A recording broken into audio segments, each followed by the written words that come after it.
તમને જીવનમાં બેલેન્સની ખબર જ નથી. ખાલી પૈસા પાછળ દોડવું એ જીવન નથી. એક જ વિચાર મગજમાં સવારથી રહે છે ને, પૈસા, કીર્તિ, પ્રસિદ્ધિ, ટર્નઓવર, વેપાર, એની ના નથી, પણ જીવનમાં 15-15, 16-16 કલાક દિવસમાં અનેકતાનો વિચાર ના કરાય. નહીં તો જીવનમાં બેલેન્સ નહીં આવે, સેટિસ્ફેક્શન અને હેપીનેસ નહીં આવે. ઇટ ઇઝ વેરી ક્લિયર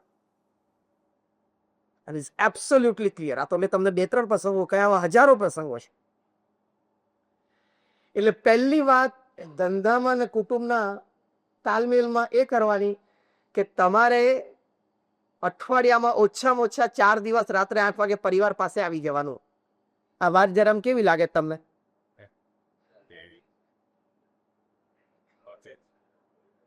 આમ કે આ વાત સાથે સહેમત હોય આંગળી ઊંચી કરો તો. સહેમત તો ઘણા છે. હમણાં બીજી વાત કરું કે આ વાતની પ્રતિજ્ઞા લેતા આંગળી ઊંચી કરો તો ઘણા બધા કરી. I should give you a big hand.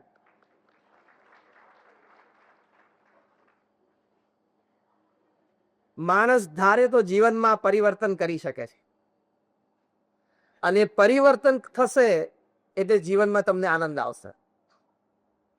એટલે તમારે છે ને આની માટે મનીનું સાચું રૂપ સ્વરૂપ જાણી રાખો કે money can buy you a good house but not a home. બધા બિલ્ડરો બેઠા છે ને હાજરી કહું છું, પૈસા તમને એક સારું મકાન લાવી શકશે, પણ એ મકાનને ઘરમાં પરિવર્તિત નહીં કરી શકે. To transform a house into a home, બેંકના લોકો તમને લોન આપશે હાઉસ લેવા માટે.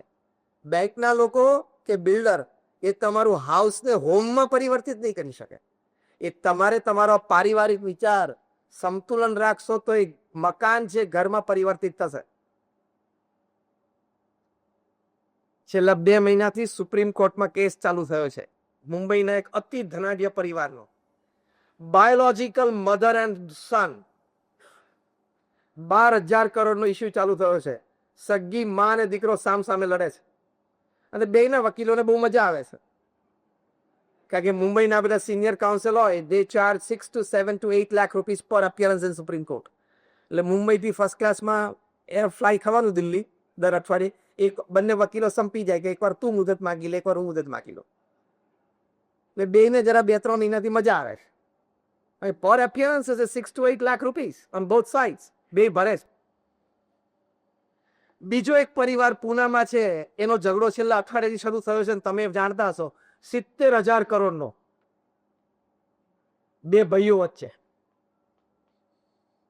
જ્યારે કારગિલનું યુદ્ધ થયું ત્યારે શેલ તાત્કાલિક બનાવવાના થયા, તો આ કંપનીએ બોફોર્સના શેલ બનાવી આપ્યા હતા ઇન્ડિયન ડિફેન્સને.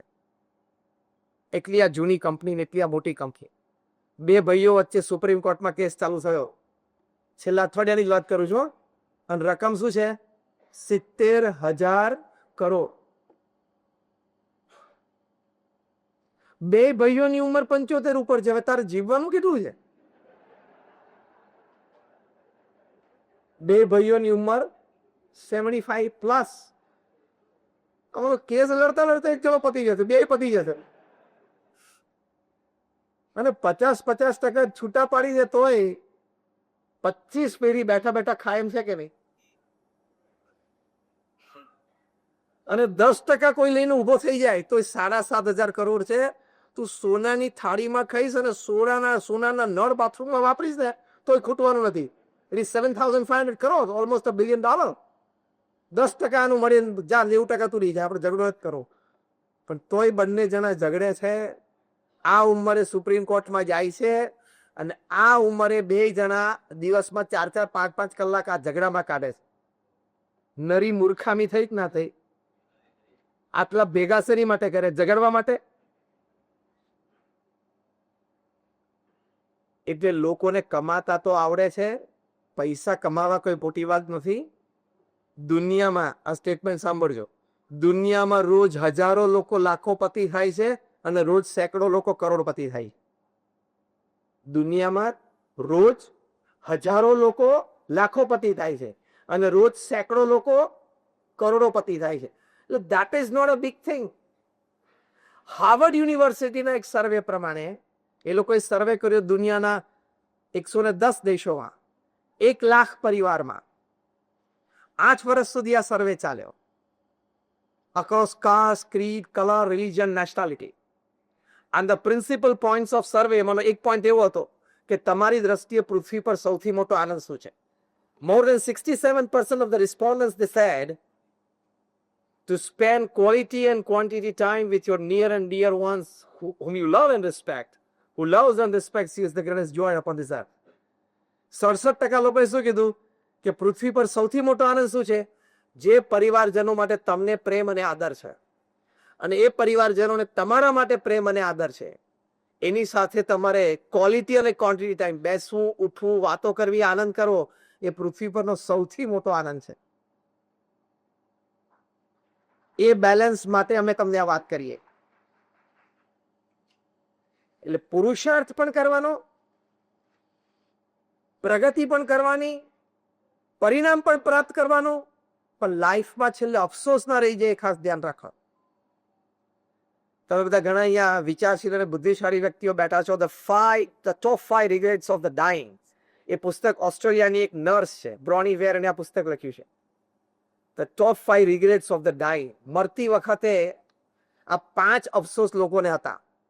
એ પોતે પેલેટિવ કેરમાં હતી, એટલે કે લાસ્ટ સ્ટેજમાં કોઈ પેશન્ટ હોય, પેશન્ટને ખબર હોય કે હું મરી જવાનો છું, એના સગાવાલાને ખબર હોય કે મરી જવાના છે અઠવાડિયે 10 દિવસમાં, પેરામેડિકલ સ્ટાફને, ડોક્ટર્સને પણ ખબર હોય. એવા પેશન્ટ્સ પાસે આ નર્સ છે ને ખાનગી રીતે એક ફોર્મ ભરાવતી,